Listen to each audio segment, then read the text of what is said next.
हर हर महादेव। मैं कुलदीप अवस्थी एक ऐसी तकनीक के विषय में बात करना चाहता हूँ जिसे मियावाकी तकनीक कहा जाता है। क्या? मियावाकी।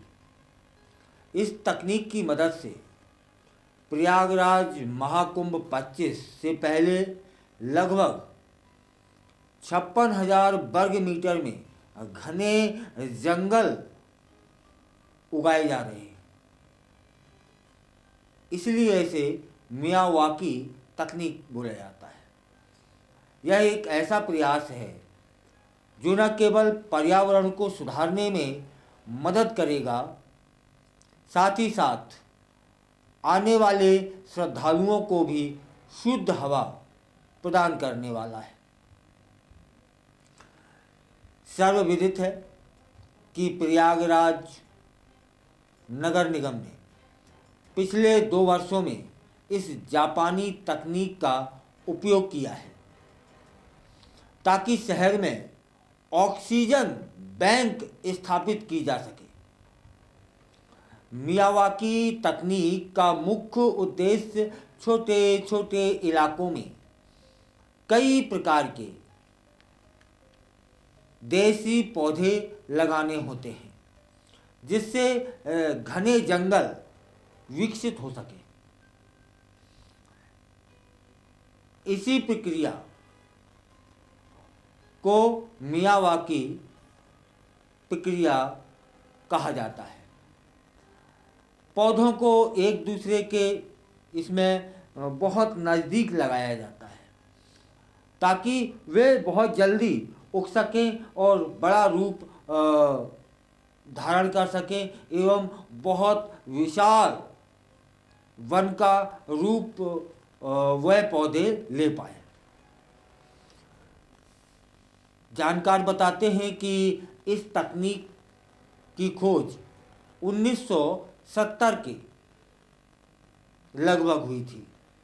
जापान के वनस्पति शास्त्री अकीरा मियावाकी ने इसकी खोज की थी, इसलिए इसको मियावाकी तकनीक कहा जाता है क्योंकि उनका नाम, जिसने खोज की थी तो खोजकर्ता का नाम था अकीरा मियावाकी। उन्होंने साबित भी किया कि इस विधि से लगाए गए पौधे पारंपरिक तरीकों की तुलना में 10 गुना तेजी से बढ़ते हैं। मियावाकी तकनीक का उपयोग करते हुए प्रयागराज में लगभग 55,800 वर्ग मीटर क्षेत्र में 1,20,000 पौधे लगा दिए गए हैं और उन पौधों में विभिन्न प्रजातियां भी शामिल हैं। नैनी वहाँ एक जगह है।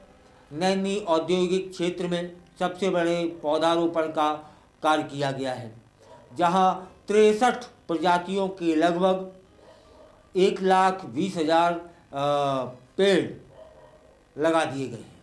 इसके अलावा वसवार क्षेत्र में भी कचरा को हटाकर 27 प्रजातियों के करीब 27,000 पेड़ लगा दिए गए हैं। यह परियोजना न केवल औद्योगिक कचरे को नष्ट करने में मदद करेगी बल्कि धूल और दुर्गंध को भी कम करेगी। मियावाकी तकनीक के कई लाभ होते हैं। यह वायु और जल प्रदूषण को कम करता है, साथ ही साथ में मिट्टी के कटाव को भी रोकने में मदद करता है, जैव विविधता को बढ़ाने में सहायक होता है। इलाहाबाद केंद्रीय विश्वविद्यालय के पूर्व प्रोफेसर हैं डॉक्टर NB सिंह। वे बताते हैं कि इस पद्धति से शहरी इलाकों में घने जंगलों का विकास किया जा सकता है जो गर्मियों में तापमान के अंतर को कम करने में सहायक हो सकता है। इस तकनीक से उगाए गए पौधे आत्मनिर्भर होते हैं जिससे उन्हें खाद और पानी की नियमित खुराक नहीं देनी पड़ती। मियावाकी तकनीक का उपयोग करके घरों के आसपास खाली जगहों को छोटे बागान या जंगलों में तब्दील किया जा सकता है इन पौधों की वृद्धि इतनी तेजी से होती है कि वे केवल 3 साल में अपनी पूरी लंबाई को प्राप्त कर लेते हैं। प्रयागराज नगर निगम ने इस तकनीक से कई स्थानों पर घने वन विकसित कर दिए हैं। इन प्रयासों से न केवल वहां पर हरियाली बढ़ी है, बल्कि वायु गुणवत्ता भी सुधर रही है।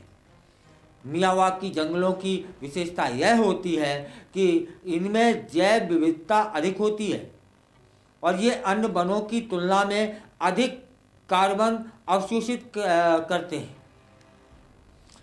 इस परियोजना में फलदार पेड़ों से लेकर के औषधीय और सजावटी पौधों तक की कई प्रजातियां शामिल होती हैं। प्रमुख प्रजातियों में आम, महुआ, नीम, पीपल, इमली और अर्जुन के वृक्ष शामिल हैं। इसके अलावा सजावटी पौधों जैसे कि गुड़हल और बोगनविलिया भी पूरे शहर में वहाँ लग चुके हैं। मियावाकी तकनीक का एक और महत्वपूर्ण पहलू यह होता है कि यह स्थानीय पारिस्थितिकी तंत्र को मजबूत बना देती है। जब विभिन्न प्रजातियों के पौधे एक साथ उगते हैं तो वे एक दूसरे की मदद करते हैं। पेड़ पौधे जैसे कि कुछ पौधे अन्य पौधों को छाया प्रदान करते हैं, जबकि अन्य मिट्टी की उर्वरता को बढ़ा देते हैं। इससे न केवल वनस्पति का विकास होता है, बल्कि स्थानीय जीव जंतु भी फलते फूलते हैं। इस तकनीक का उपयोग केवल प्रयागराज तक सीमित नहीं होना चाहिए, इसे पूरे भारत में अपनाया जाना चाहिए। कई शहरों में मियावाकी तकनीक का उपयोग करके अपने शहरी क्षेत्रों में हरियाली बढ़ाने का प्रयास किया जाना चाहिए और किया भी जा रहा होगा।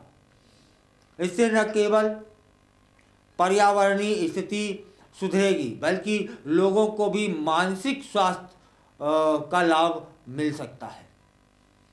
महाकुंभ जैसे बड़े आयोजनों के दौरान जब लाखों श्रद्धालु आएंगे, तब साफ और हवा और हरियाली की आवश्यकता अधिक बढ़ जाएगी।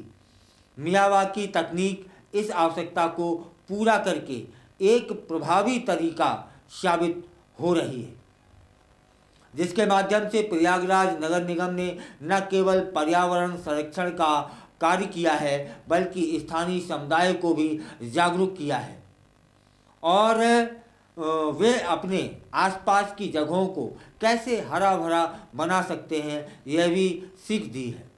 तब फिर आप जिस शहर में भी रहते हैं, हिंदुस्तान के जिस तहसील में भी रहते हैं, जिस जिले में रहते हैं, जिस गांव में रहते हैं, वहाँ पर आप मियावाकी तकनीक का इस्तेमाल करें और पर्यावरण को शुद्ध बनाने में मदद करें एवं एक जो पेड़ों की मात्रा कम होती जा रही है न साहब, उसे एक जंगल का रूप दें। यह तकनीक लाभदायी है। आप जिस शहर में, जिस गांव में, जिस गली में, जिस राज्य में रहते हैं, उसकी हमें कमेंट कर जानकारी दें और यह भी बताएं कि क्या आप अपने क्षेत्र में मियावाकी तकनीक का